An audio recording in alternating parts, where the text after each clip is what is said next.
성탄절의 놀라운 평강이 여러분 모두와 함께 하시기를 다시 한번 주님의 이름으로 축원드립니다. 성탄절을 많은 사람들이 기다리지요. 어린이들은 선물 받는 재미에 기다리고, 또 젊은 연인들은 좋은 추억을 만들려고 이벤트를 만들고 기다리고, 또 우리 장사하시는 분들은 이 성탄절이 또 대목이니까 성탄절에 장사를 좀 매상을 많이 올릴 수 있겠다 그래서 기다리는데, 요즘에는 좀 아쉬운 것 같아요. 그렇지 못해서. 여러분 그렇지요? 성탄절이 오기를 기다리고 준비했는데 우리 현실의 삶에서 그런 것이 이제는 좀 안 그런 것 같습니다. 사람들은 다 나름대로 이렇게 성탄절을 기다립니다. 또 조금 더 의미를 부여하면 가족들이 모여서 함께 시간을 갖는 그런 축복을 나누기도 하고요.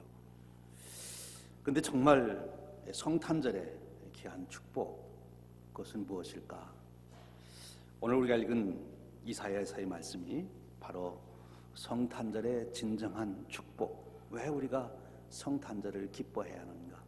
성탄절에 우리가 어떤 기쁨을 나누어야 하는가? 성탄절은 도대체 나에게 어떤 인생의 축복을 가져왔는가 하는 것이 오늘 우리가 읽은 성경 말씀에서 잘 설명해 주시고 있습니다. 오늘 말씀에 보면 굉장히 그 나오는 단어들이 우리가 일상생활에서 잘 쓰지 않는 아주 너무 대조적인 단어들이 함께 등장하고 있습니다. 1절에 이렇게 말합니다. 전에 고통받던 자들에게는 흑암이 없으리로다. 옛적에는 여호와께서 스불론 땅과 납달리 땅이 멸실당하게 하셨더니 후에는 해변길과 요단 저쪽 이방의 갈릴리를 영화롭게 하셨느니라. 흑암에 행하던 백성이 큰 빛을 보고 사망의 그늘진 땅에 거주하던 자에게 빛이 비치도다. 이것이 성탄절의 본질적인 축복이고, 또 우리가 성탄절을 즐거워하고 함께 기쁨을 나눠야 된 이유가 되고 있습니다. 여기서 우리는 두 가지 사실을 제대로 알아야 성탄절의 축복이 무엇인지를 알게 되는 거지요. 먼저는 고통받던 자들이라는 말이 나옵니다. 근데 그 고통받던 자들에 대해서 설명하기를 흑암 중에 있는 자들이다, 그렇게 또 말을 바꿔 설명합니다. 그들이 고통을 받고 있는데 왜 고통스러우냐? 흑암 중에 있기 때문에, 어두움 가운데 있기 때문에 그들이 고통스러운 것이다. 그러면서 구체적으로 그 사람들이 누구인지를 설명해 주고 있어요. 스불론 땅과 납달리 땅, 갈릴리, 이방의 갈릴리, 이렇게 표현하고 있습니다. 이 스불론 땅과 납달리 땅, 이방의 갈릴리, 그들이 이 고통을 받는 사람들이고 그들이 어둠 속에, 흑암 속에 있는 사람들이다, 그렇게 말씀하고 있는 거예요.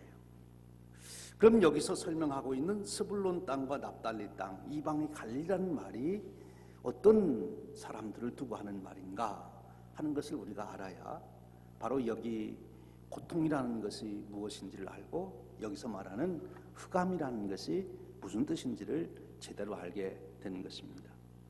이미 여러분들이 잘 아시는 대로 오늘 우리가 읽은 말씀은 이사야 선지자를 통해서 주신 말씀입니다. BC 700년 정도에 주신 말씀이지요. 그러니까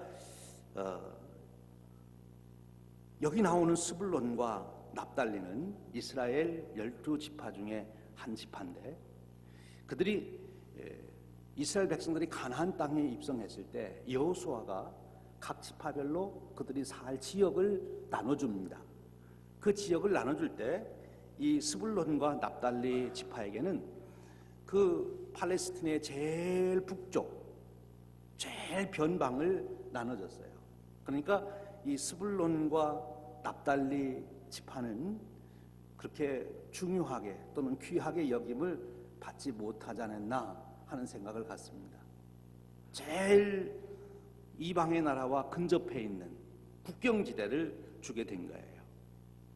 그래서 이 스불론과 납달리 지파가 제일 북쪽에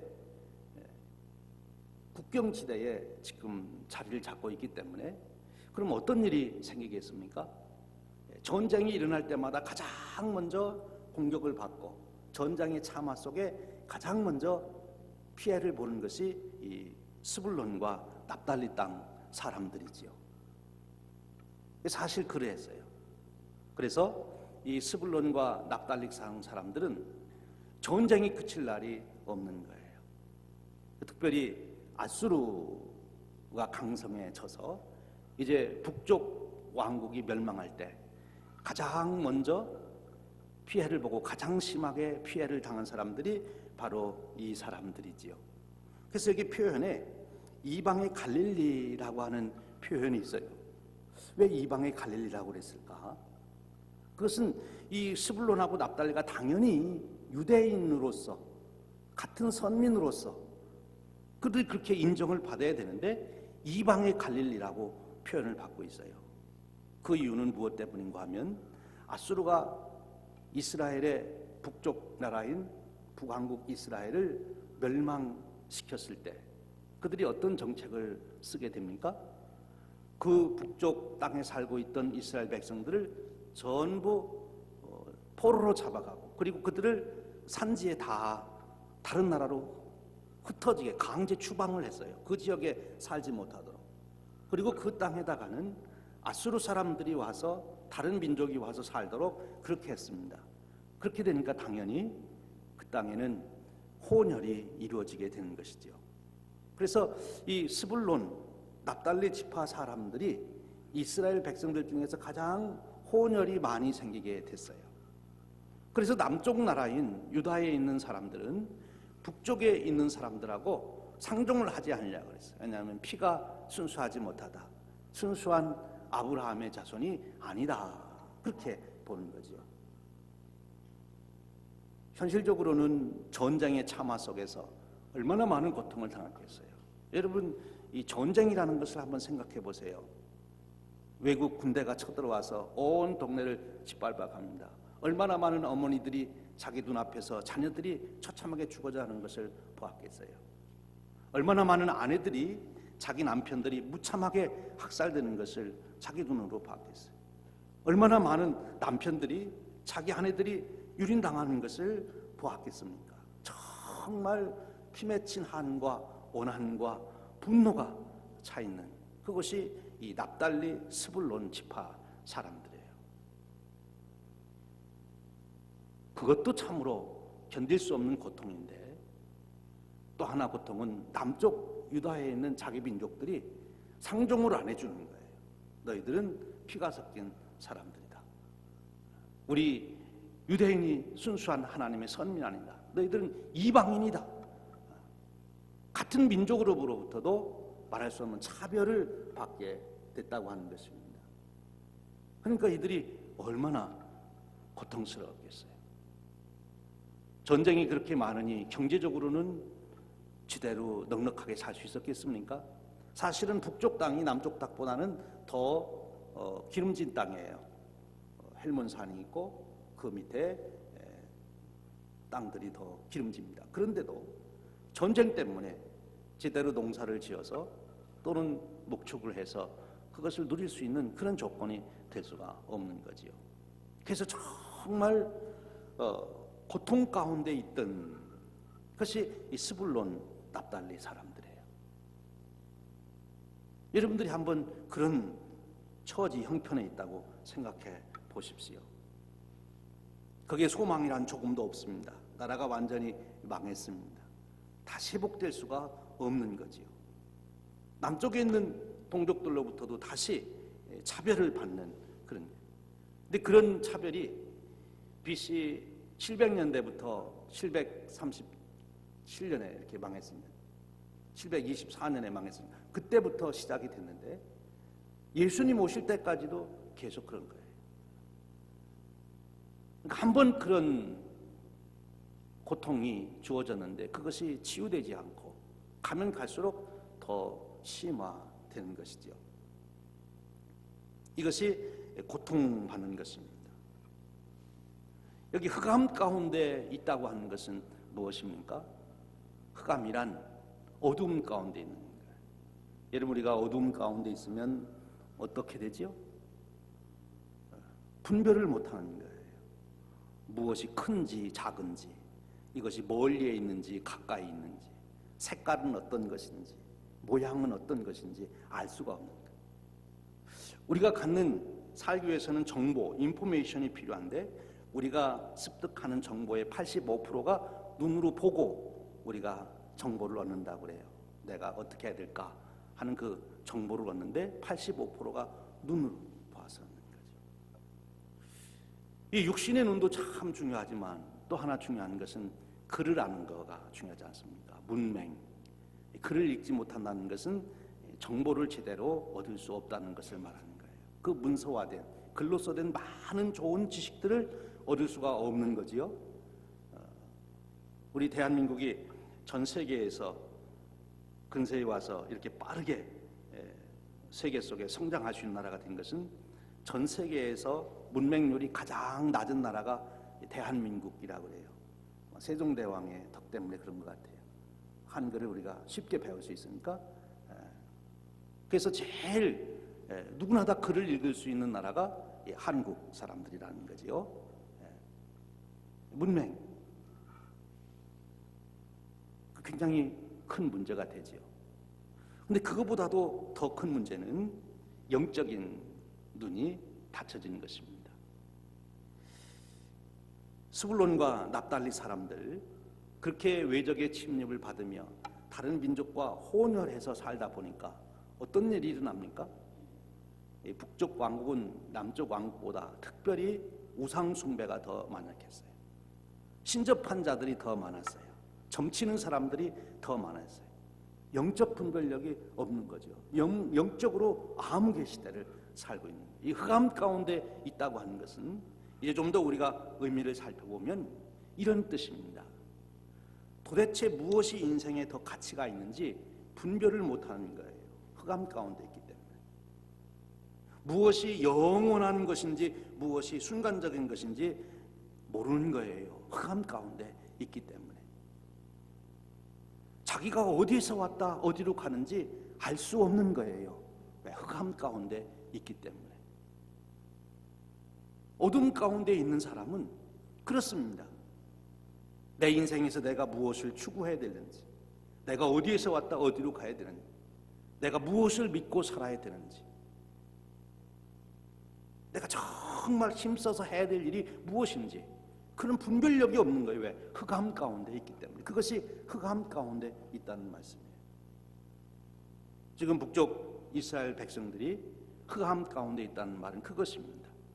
이들은 하나님의 선택된 민족으로서 얼마든지 하나님의 축복을 누리고 그 축복을 온 세상에 나눠줘야 될, 증거해야 될 그런 백성인데 다 잊어버렸습니다.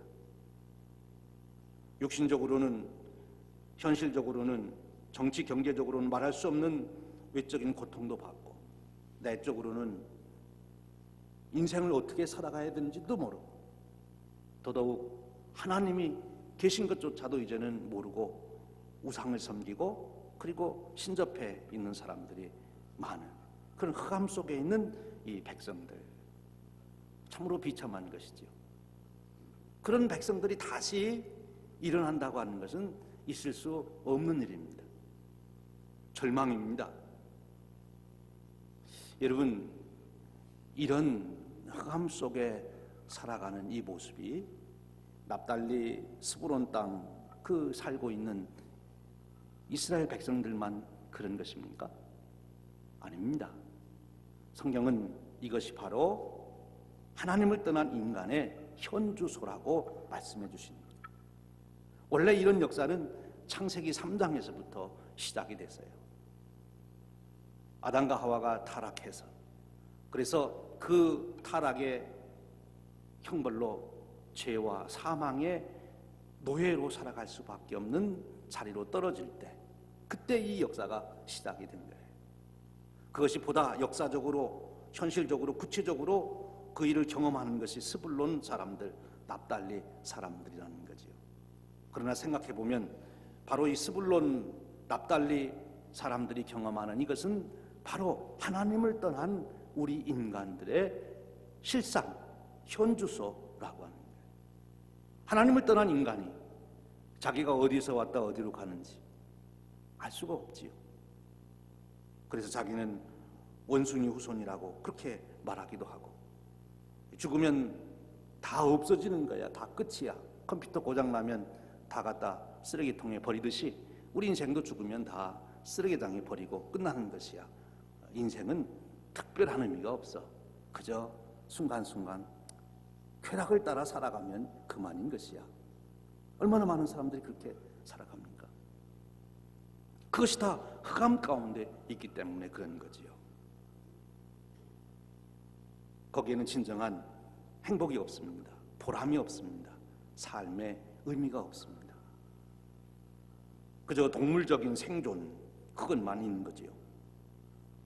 그런데 오늘 성경은 바로 그런 자들에게, 특별히 이스라엘 백성들 중에서도 가장 죄에 잡혀 있고 죄의 고통 가운데 있고 사망 아래 놓여 있는 그들, 스불론 땅과 납달리 이방의 갈릴리 사람들에게 특별히 오늘 놀라운 소식이 증거되고 있어요. 거기에 빛이 비쳤다고 하는 것입니다. 흑암에 행하던 백성이 큰 빛을 보고 사망에 그늘진 땅에 거주하던 자에게 빛이 비치도다.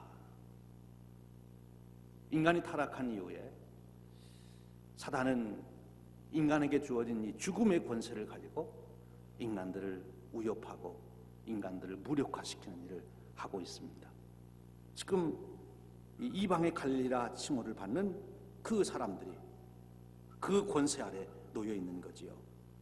그런데 거기에 빛이 비쳤다 하는 것입니다. 그 빛이 비쳤다는 말이 무엇입니까? 이제 계속 말씀을 읽어가 보면 한 아기가 태어났다는 거예요.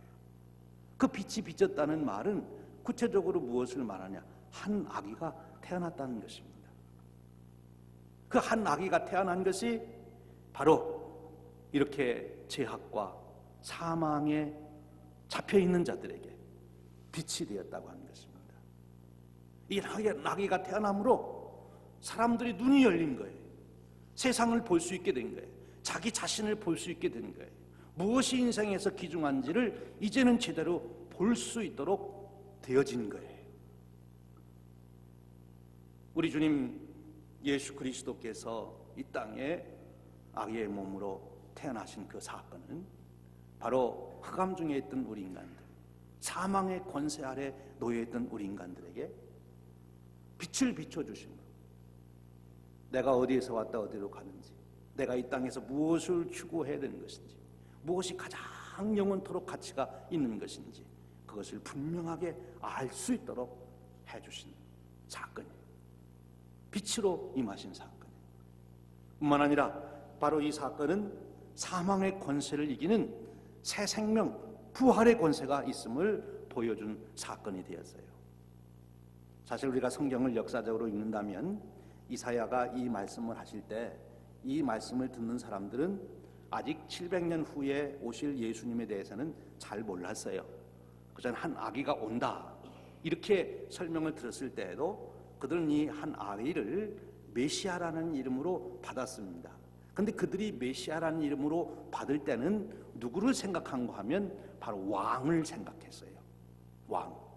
그 당시에 하나님께서 이스라엘 백성들을 다스리시고 보호하시고 통치하시는데 하나님이 직접 나타나셔서 하는 것이 아니라 하나님이 그 대리자를 세워서 하신다. 그들은 그렇게까지는 알았어요. 그런데 바로 그 사람이 누구냐? 메시아다. 기름 부은 사람. 그럼 그 기름 부은 사람이 누구냐? 그건 왕이라고 생각했어요. 그래서 우리가 마태복음에도 보면 예수님을 소개할 때 아브라함과 다윗의 자손 예수 그리스도의 세계라. 그리고 거기 족보가 쭉 나옵니다. 아브라함부터 누구까지 14대, 누구까지 14대 이렇게 해서 14대로 이렇게 쭉 나누는데 거기에 나오는 이름들이 예수님의 조상의 모든 그 이름, 족보의 이름을 다 쓴 게 아니에요.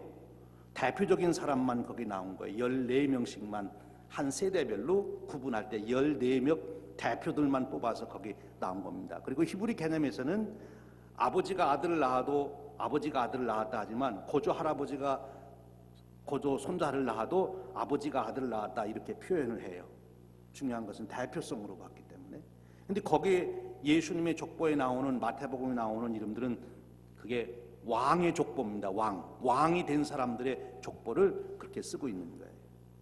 그러니까 메시아는 바로 우리가 선지자 제사장도 가리키지만 더 구약에 있는 백성들에게 있어서 메시아라고 그럴 때는 왕을 말하는 거예요. 왕. 그래서 하나님께서 한 왕을 이제 보내주셔서 이렇게 우리나라를 회복시켜 주실 것이다. 그 약속으로 믿었어요. 그래서 그들이 현실적으로 그러면 한 왕을 보내주신다면 어떤 왕을 보내셔서 우리 북쪽 스불론 납달리 이방의 갈릴리라고 칭호를 받고 비하를 받는 우리를 구원해 줄 그 왕은 누굴까? 그들은 그렇게 생각한 거지요. 그리고 사람은 멀리 내다보는 것보다는 당장 자기에게 이루어질 것을 생각하지 않습니까? 그래서 그 당시 사람들은 그 왕을 누구라고 많이 생각한고 하면 히스기야 왕을 생각했어요. 히스기야 왕은 남쪽 유다 왕인데 왜 히스기야 왕을 생각하게 된가 하면 히스기야 왕이 북쪽에 있는 이 이방의 갈릴리라고 다른 사람들은 다 차별하는데 이 북쪽에 있는 사람들을 히스기야 왕은 남쪽 유다 나라로 이민을 오도록 문을 활짝 열고 받아줬어요. 다른 왕들은 국경을 못 넘어오게 막았어요. 이방의 피가 섞인 저들을 절대로 우리 땅에 들여놓아서는 안 된다 이렇게 막았는데 이 히스기야 왕은 이 북쪽의 문을 활짝 열고 북쪽에 있는 백성들도 우리 백성이다, 우리 같은 하나님의 백성이다, 얼마든지 우리 남쪽으로 와서 같이 살자 문을 활짝 열어놨어요. 요즘에도 우리가 난민을 받아들이기가 쉽지 않잖아요. 난민을 받아들인다는 것은 굉장히 경제적으로 우리가 짐을 져야 되는 일이 되기 때문에 그 당시도 마찬가지예요.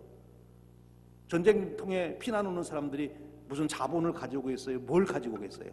그저 맨몸으로 넘어오는데 맨몸으로 넘으면 다 먹여 살려야 되잖아요. 그들이 와가지고 싼 값에 일을 하면 이쪽에서 일하던 사람들의 직장이 다 없어질 판인데 쉬운 일이 아니란 말이에요. 그런데 히스기야 왕이 이렇게 받아들였어요. 그래서 그 당시에 히스기야 왕이 하나님이 세우는 메시아가 아닌가 하는 생각도 했어요. 그러나 오늘 성경은 바로 히스기야 왕, 그래서 이사야서를 보면 이사야서는 두 왕이 소개가 됩니다. 한 사람은 히스기야 왕이 소개되고 또 한 사람은 아하스라는 왕이 소개가 되는데 이 히스기야 왕이 바로 앞으로 올 메시아에 대한 한 그림자로서 이렇게 보여지기도 했어요. 그렇게 이방인으로 취급받던 사람들을 받아주는 왕. 히스기야라고 하는 그 이름이 어떤 뜻이 있습니까? 하나님께서 도우셨다 하는 그런 의미가 히스기야라는 말이에요. 그래서 바로 이 히스기야를 통해서 하나님은 하나님께서 어떻게 이스라엘 백성들을 앞으로 이끌어 가실 것이고 진짜 참 메시아 예수 그리스도가 오셔서 하실 사역에 대한 하나의 예표를 보여주셨다, 그렇게 말할 수 있지요. 이제 오늘 본문 말씀을 우리가 더 깊이 들어가 보면 바로 여기서 말하는 메시아 한 아기는 히스기야 왕이 아님을 그 다음 구절에서 볼 수 있어요. 6절에 그렇게 나옵니다. 이는 한 아기가 우리에게 낳고 한 아들을 우리에게 주신 바 되었는데 그의 어깨에는 정사를 메었고 그의 이름은 기묘자라 모사라 전능하신 하나님이라 영존하시는 아버지라 평강의 왕이라 할 것입니다. 여기서도 계속 하나님을 왕으로서 이렇게 표현하고 있습니다. 그리고 오는 그 아기는 기묘자라, 영어로는 원더라고 표현합니다. 너무 놀라우신 분이다. 그리고 여기 모사라는 말은 영어로는 카운셀러라 하는 말이에요. 좋은 카운셀러가 될 것이다. 우리를 지혜를 주는 그 다음에 전능하신 하나님이라. 여기서 전능하신 하나님이라 할 때는 이 성경의 원어를 보면 엘로힘이라는 말을 쓰잖아요. 그러니까 여호와라는 말을 다른 말로 표현할 때 엘로힘 해서 그것은 우리 삼위일체 하나님의 하나님을 말하는 것인데, 여기서 나오는 하나님은 엘로힘이라는 말을 안 쓰고 엘이라는 말만 썼어요, 단수로. 그래서 그것은 바로 왕을 말하는 것이다, 이렇게 학자들은 말하게 되는 거지요. 그래서 그 다음에 나오는 평강의 왕과 일치시키고 있는 것입니다. 결론적으로 말씀드리면 바로 한 아기가 우리에게 오셨는데 그분은 기묘자다, 모사다, 전능하신 하나님이다, 영존하신 아버지시다, 평강의 왕이다. 그러기에 그분이 바로 우리에게 참된 빛을 주시는 것이고 흑암에 있는 백성들에게 소망이 되시게 된다 하는 거지요. 7절에 말씀합니다. 정서와 평강이 더함이 무궁하며 또 다윗의 왕자와 그의 나라에 군림하며 그 나라를 굳게 세우고 지금으로 영원히 저희와 공유로 그것을 보존하실 것이라, 그렇게 말씀합니다. 이 한 아기가 오셔서 그분이 바로 메시아인데 그분이 하실 일에 대해서 말씀해 주시고 있는 거지요. 이것 때문에 우리는 성탄절을 축하해야 되고 기뻐해야 되고, 그리고 이것이 바로 우리가 성탄절에 받아들일 축복이라고 말씀해 주시고 있는 것입니다. 사랑하는 여러분, 우리 주님 예수 그리스도께서 오심으로 우리는 더 이상 죄의 흑암에 묻혀있는 그런 삶을 살지 않게 됐습니다. 예수님 때문에 우리가 어디에서 왔다 어디로 가는지, 우리가 이 땅에서 가장 귀하게 여겨야 될 것이 무엇인지, 우리의 영원한 운명이 어떻게 되는지 우리는 분명하게 알 수 있게 된 것이지요. 인생을 살아가는 여정에 무엇인지 서로 분간도 없이 살아가는 것이 아니라 우리는 무엇이 선한 것이고 무엇이 거룩한 것인지를 알 수 있는 자가 되었다고 하는 것입니다. 그리고 알 뿐만 아니라 이 구원의 축복을 우리가 누리게 되는데, 여러분, 이것이 우리의 노력으로 힘으로 되는 것이 아니라 이제 마지막 주어지는 말씀이 참 중요한 말씀인데요, 여호와의 열심히 이를 이루리라, 이렇게 말씀해 주시고 있습니다. 그래서 우리는 너무나 감사하는 것이고 감격하는 것이고 정말 춤을 추며 기뻐하는 것입니다. 보긴 보아도 그 길이 옳은 길인 줄 알고 그 길이 가치 있는 길인 줄 알고 그 길이 영광의 길인 줄 알지만 내가 갈 수가 없는 길입니다. 내 스스로 내 힘으로 갈 수가 없는 길이에요. 그런데 하나님께서 그것을 이루어 주신다고 합니다. 하나님께서 이루어 주신다. 성경에 있는 말씀으로 우리가 비유해 본다면 율법을 아는 것, 그것은 빛을 보았다는 말로 표현할 수 있어요. 율법을 통해서 하나님이 계신 것과 어떻게 그분을 섬겨야 되는 것과 그리고 하나님의 백성이 어떻게 살아야 되는지 율법을 통해서 잘 알 수 있어요. 그런데 그 율법을 우리가 다 지킴으로 완성할 수 있나요? 그럴 수 없는 거예요. 할 수가 없어요. 알아도 갈 수가 없어요. 그 길이 생명의 길인 줄 알면서도 그 길을 갈 수 없는 무력한 존재. 그래서 우리는 더 절망하게 되는 거예요. 그런데 우리가 이루는 것이 아니라 하나님의 열심히 그것을 이루신다. 그것은 바로 이 한 아기 메시아로 오신 이분 우리 주님께서 우리의 죄를 대속해 주실 것을 말씀해 주시는 것이고, 그리고 예레미야를 통해서 언약하신 새 언약, 성령님께서 오셔서 우리를 그렇게 변화시켜 주실 것임을 약속해 주신 그 말씀 속에서 하나님이 우리를 어떻게 이끌어 가시는지를 알게 되는 것이죠. 즉 하나님께서 이루어 주시겠다고 하는 것입니다. 이제 오늘 우리가 할 일은 무엇입니까? 그렇게 믿는 것입니다. 하나님의 사랑을 믿는 것입니다. 한 아기를 통해서 나타난 하나님의 축복을 믿는 것입니다. 하나님께서 언약해 주신 것이 그대로 하나님이 이루실 것을 믿는 것입니다. 그러면서 이제 하나님이 이루실 그날을 소망하며 오늘 우리가 살아가는 것입니다.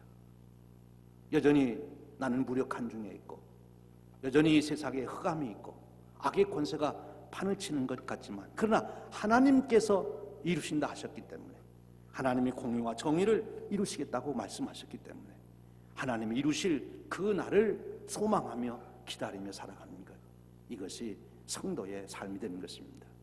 여러분, 우리는 우리 스스로 구원을 이룰 수가 없습니다. 하나님께서 은혜로 주시는 것입니다. 우리는 그것을 믿고 살아가는 것이죠. 오늘 우리가 할 일이 있다면 그것을 간절히 기다리는 것입니다. 하나님의 은혜가 제게 임하기를 원합니다. 성령님이 제 안에 오셔서 역사해 주시기를 원합니다. 주님의 그 평강이 저를 덮으시기를 원합니다. 하나님, 제게 은혜를 주시옵소서. 오늘 약속하신 이 은혜를 저에게 허락하여 주시옵소서. 속히 이루어 주시옵소서. 제 가정에, 제 삶에, 제 일터에, 모든 영역에 하나님의 이 은혜가 임하기를 원합니다. 여러분, 하나님은 반드시 약속하신 대로 이루어 주실 줄로 믿습니다. 히스기야 왕처럼 우리가 하나님 앞에 그렇게 구하기만 하면, 히스기야 왕이 보여주었던 것처럼 우리가 그렇게 하나님을 의지하기만 하면 하나님께서 아수르의 군대를 물리친 같이 물리쳐 주시고 죽음의 권세도 물리치신 같이 그렇게 물리쳐 주시는 것입니다. 오늘 이와 같은 믿음이 저와 여러분에게 있어서 성탄절에 주시는 이 놀라운 언약, 이 축복이 여러분의 삶에서 매일매일 새롭게 경험되시는 그런 축복이 함께 하시기를 주님의 이름으로 축원드립니다. 기도하겠습니다. 하나님 아버지, 감사합니다. 오늘 저희들을 예배로 부르시고 이제 주시는 말씀을 통하여 하나님께서 이루실 놀라운 구원의 역사를 보게 하시니 감사합니다. 무력하고 무지하고 나약한 중에 있는 저희들에게 하나님께서 친히 찾아오시고 보여주시고 선언하시고 하나님의 열심으로 이루시겠다니 만만 감사합니다. 하나님, 이루어 주시옵소서. 말씀하신 대로 속히 이루어 주시옵소서. 우리의 삶 속에 구체적으로 성탄절의 축복이 경험되게 하여 주시옵소서. 저희들 기다리오니 역사하여 주시옵소서. 우리 주님 예수 그리스도의 이름으로 기도하옵나이다. 아멘. 우리 다 함께 일어나셔서 찬송 부르겠습니다.